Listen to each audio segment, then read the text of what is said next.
Exato. Eu quero colocar aqui para as pessoas o que não é um repórter, ele é um comentarista, Otávio Guedes, disse na Globo News. Como eu não perco meu tempo assistindo Globo News, eu nem sabia quem era, mas aparentemente é alguém que já estava na CBN, é um cara de longa data aí, e foi isso aqui que ele falou a respeito do tema. Eu vou colocar para as pessoas ouvirem agora, quem não ouviu.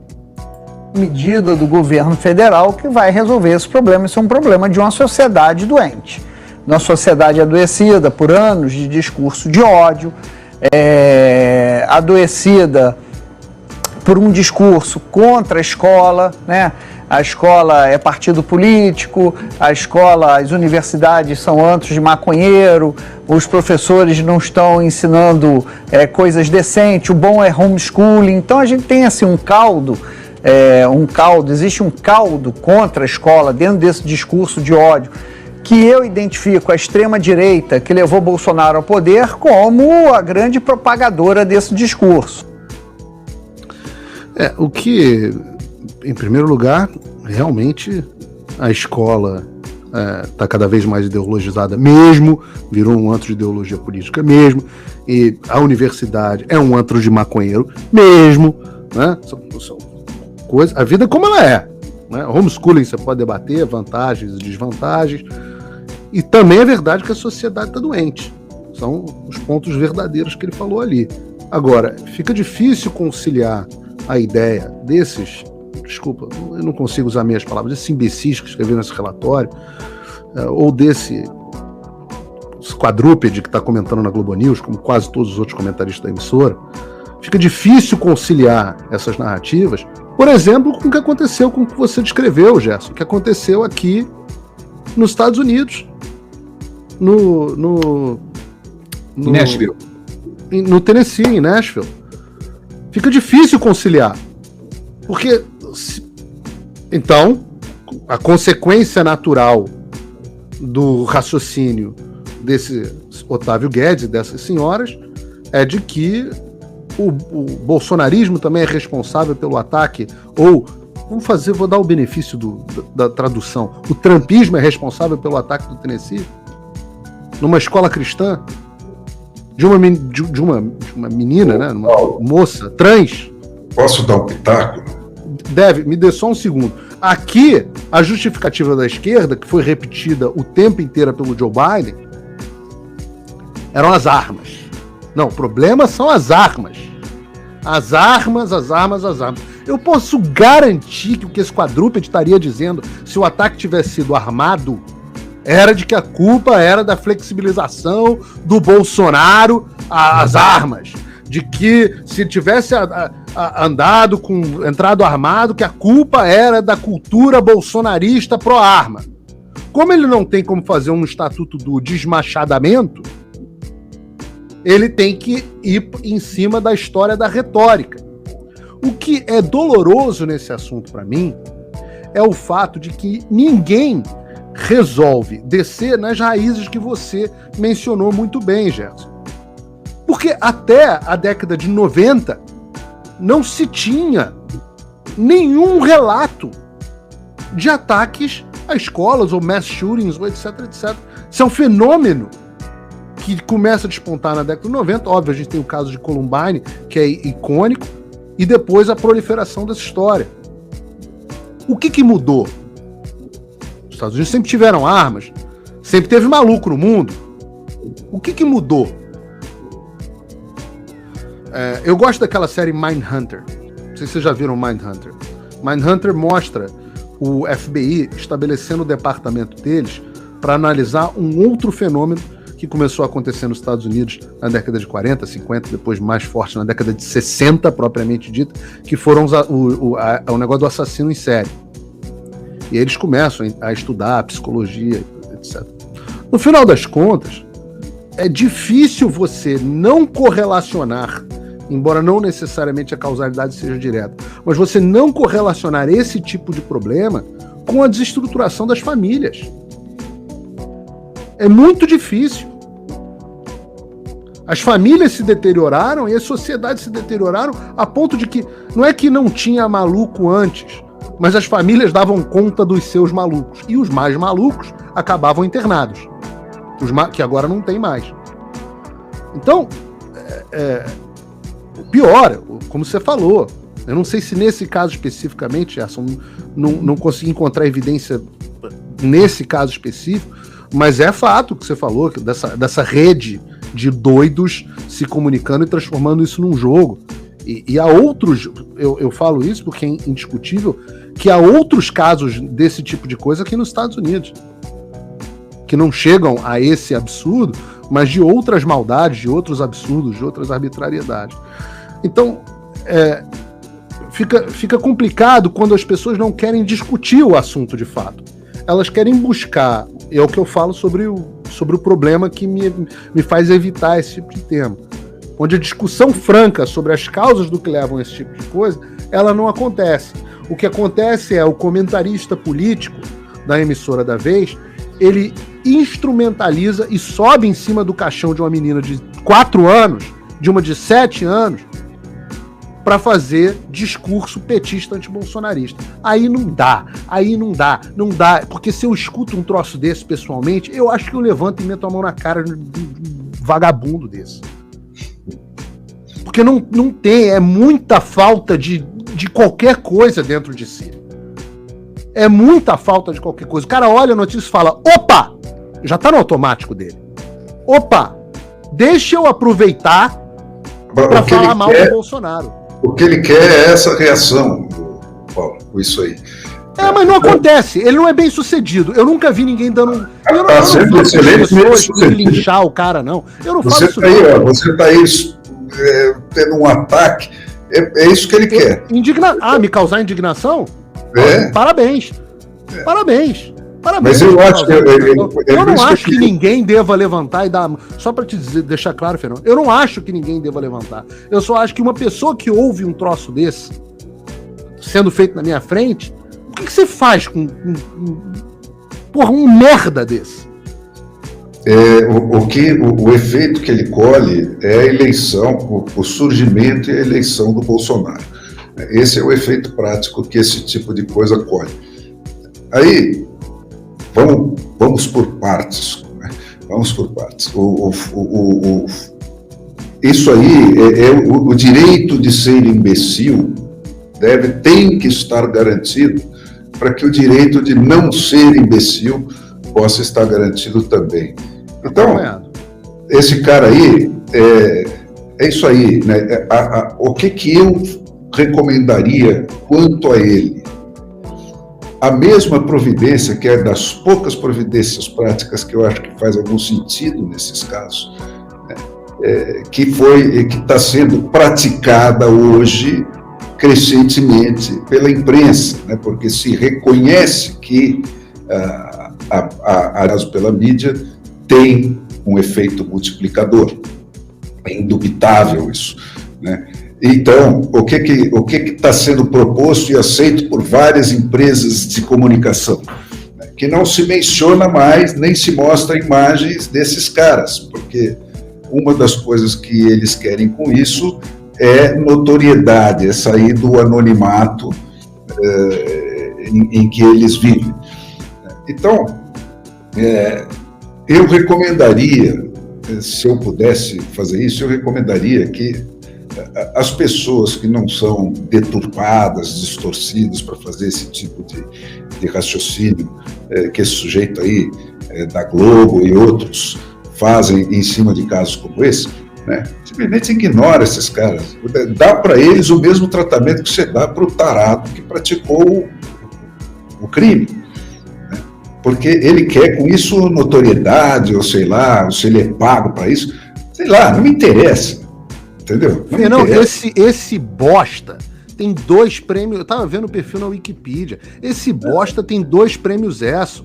Paulo, é um negócio surreal. Esses prêmios todos são carta marcada. Claro que são, claro. E toda a opinião pública aqui fora sabe disso. A reação hoje a esse tipo de manipulação é maciça no mundo, né? Mobiliza metades de populações ou mais, né? Cria candidatos que não existiriam se não fossem esses caras, entendeu? Porque a única proposta desses candidatos é dizer, eu não sou como ele, ponto. Isso basta para eleger um presidente da República. Hoje, tal é o repúdio que esses caras provocam. Então, deixa eles com eles, entendeu? Eu acho que o que nós temos que fazer é tentar entender o que é que está acontecendo, por que essas coisas se multiplicam. Eu tenho alguns pontos a esse respeito, entendeu? Eu acho que a primeira coisa, né, que é onde desvia essa turma para esse tipo de raciocínio deturpado, estapafúrdio, é que o mal existe, né? Ele não precisa ser causado. Né? A humanidade sabe disso desde o Gênesis, né? Desde a primeira coisa que foi escrita, né? Isso está registrado, né? Está configurado na imagem do demônio, aquela coisa. Quer dizer, o mal existe. Né? E se você admitir que a maldade existe por si, né? Não precisa ser causada, você tem que admitir que o bom selvagem nunca existiu, aquele que só pode ser deturpado pelo capitalismo. Então, a base da mitologia da esquerda é afetada por essa constatação de que o mal existe por si. Eles não podem admitir isso, né?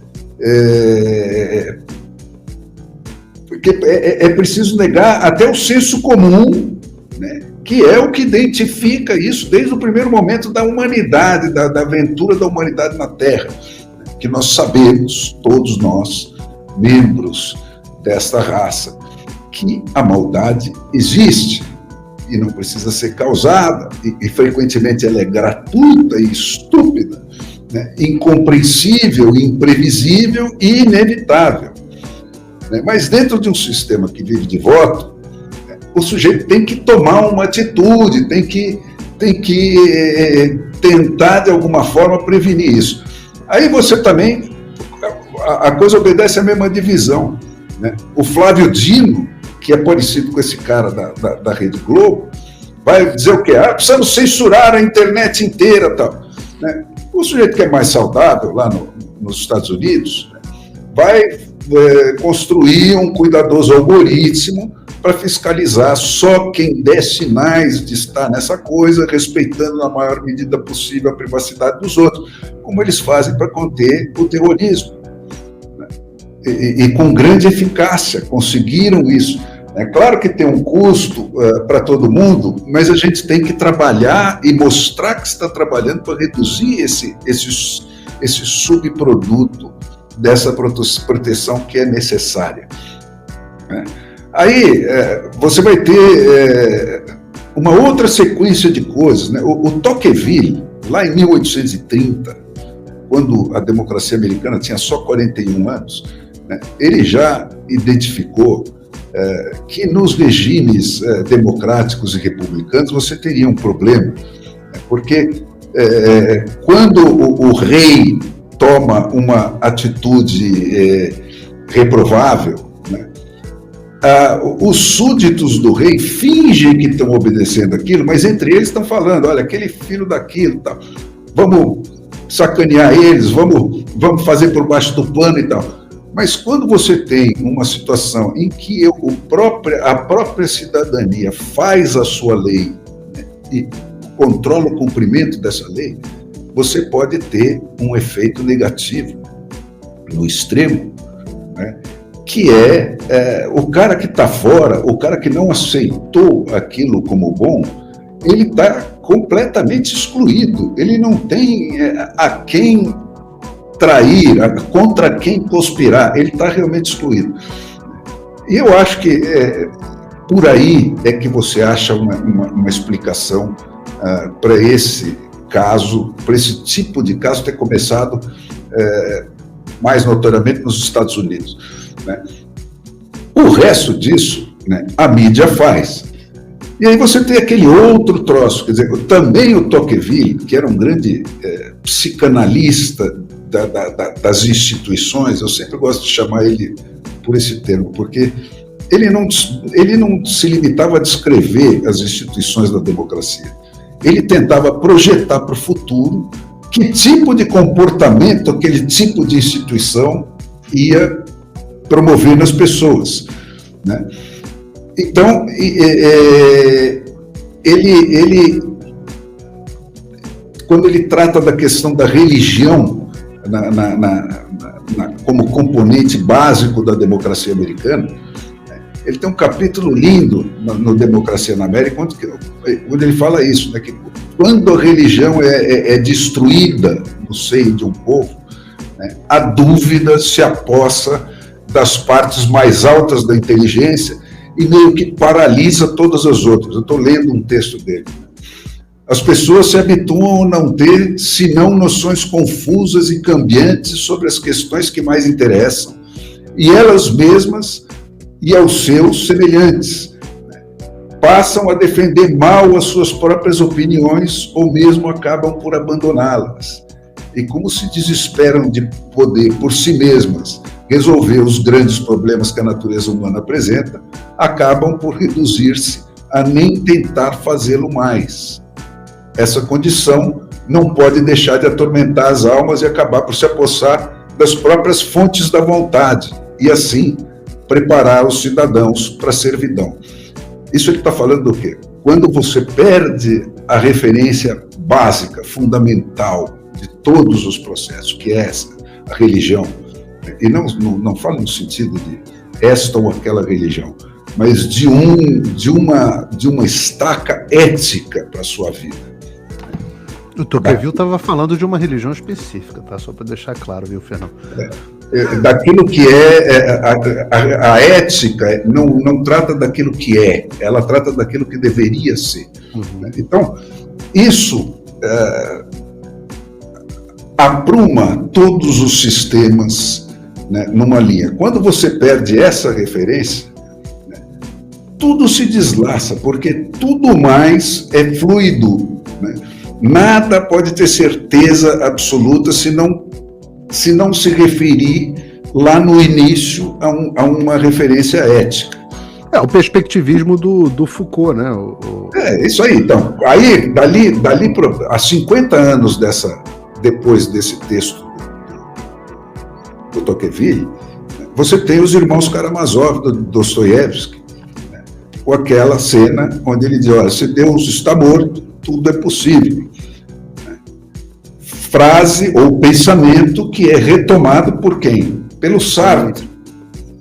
Pelo Sartre, né, que diz isso, se você detém a verdade, você é um novo homem que tem poderes absolutos.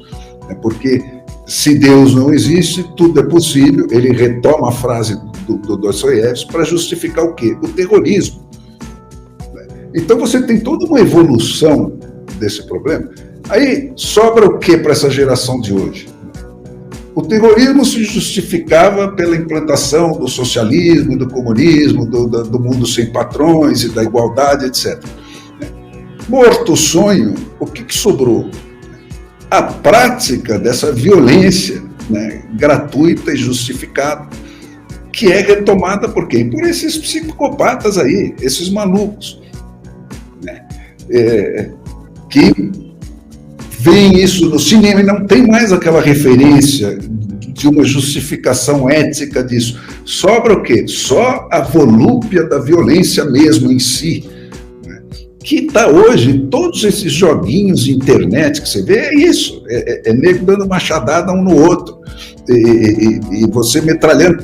Então tudo isso tem uma linha de nexo que vai perpassando a história da humanidade. E, em cima disso, você põe uma mídia instantânea, né, onde um cara faz uma coisa dessa na Bessarabia e você fica sabendo exatamente no mesmo minuto, né, e te põe lá dentro dessa cena, com aquelas mães desesperadas, com aquelas cenas dramáticas, com aquelas ambulâncias saindo, né, e com aquele sujeito aparecendo a cara dele na mídia. Então, todo maluco que não tem o que fazer, né, tem uma boa ideia. Ele fala, olha aí, eu ia só me matar, agora eu vou me matar como aquele maluco fez. Eu vou matar 30 antes, depois eu dou um tiro em mim mesmo. Né, que é o que está acontecendo no mundo aí. Né. Quem que ia ter esse tipo de ideia se não fosse a imprensa mostrar para ele que isso existe? Como é que o cara do nada ia tirar uma ideia de fazer esse tipo de coisa? Quer dizer, então, todo esse caldo aí explica essas coisas. E é uma coisa que nós vamos ter que conviver, né? Não vai acabar. O que você pode conseguir sobre isso é o que os americanos conseguem em relação ao terrorismo. Com uma vigilância muito bem feita e muito cuidadosamente feita, é possível você evitar uma parcela desses acontecimentos antes que eles aconteçam. Mas esperar que isso vai desaparecer, não vai, né? Agora, sobre a exploração ideológica desses casos, a minha recomendação é que você dê para eles o mesmo tratamento que está sendo proposto para ser dado para os próprios tarados, né? Porque eles são subtarados, esses caras. Castração crímica do jornalista? Você ignora. Não tem multiplicação para a barbaridade desses caras. Deixa ele falar lá. A televisão dele está minguando por causa disso. Só tem um problema, Fernão. Só tem um problema. Primeiro, a televisão dele está minguando, é verdade, mas não terminou de minguar. Inclusive, a televisão dele, que perdia todos os dias, sempre do nosso programa, em outra televisão, só voltou a prosperar e ganhar vantagem porque o aparato estatal, dos colegas desse cara, vão lá e derrubam quem falam de forma contrária. Então, eu acho que como é o nome desse Nécio? Otávio Guedes. Eu acho que esse Otávio Guedes tem todo o direito do mundo de ser imbecil e falar as imbecilidades dele. Eu acho que se eu sou o pai, volto a dizer, se eu sou o pai de uma dessas crianças e um cara fala um troço desse na minha frente, eu levanto e dou um soco na cara. Porque o seu direito de falar qualquer coisa é sabendo que você pode tomar um soco na cara. Certas coisas, se forem ditas... Não é jornalista, por isso que eu estou dizendo, não estou falando, claro, nos pais de vítimas. Sim, eu tô. Como jornalistas... Não, como jornalista eu estou fazendo o que eu estou fazendo aqui. Eu estou fazendo o que eu estou... E tem a questão da política pública, né, Paulo? Exato, eu ia chegar aí. Agora, e tem mais isso. O que esse sujeito influencia na política pública. Isso tem uma influência. Como essa TV desse cara ainda existe, ainda é líder de audiência. Ainda é líder de audiência dos canais de televisão. Então ele tem o direito de falar, só que a gente não tem o direito, segundo as regras do jogo criadas por esse cara, a gente não tem o direito de contradizer. Eu sequer rede social tenho para rebater o que ele está dizendo. Talvez eu seja mais cínico que vocês. Eu acho que esse cara é um eleitor da contra-esquerda. Também é. Grande eleitor da contra-esquerda. São as duas coisas, Fernando. O nível de estupidez do que ele fala é de tal ordem que cria e elege Bolsonaros. E também elege um anti-bolsonarismo. Os dois, Fernando. São os dois fenômenos. Você está coberto de razão. Ele realmente cria Bolsonaro, mas ele também cria o anti-bolsonarismo. O tamanho da influência que esse cara tem em um monte de gente que, desavisada, pode ouvir falar, não, assim, é verdade, o Bolsonaro promove essas coisas. Quantas pessoas nós não conhecemos que caíram no discurso da imprensa o dia inteiro propagando de que o Bolsonaro era um fascista, racista, não sei o que, blá, blá, blá, blá. E no final das contas a gente acaba governado por esses caras. E nós eles têm também, né, Paulo? Porque nesse documento... Eu aposto que ainda vai pegar o discurso, tá vendo? Ele tá dizendo que vai me dar um soco na cara, tá vendo como ele é violento?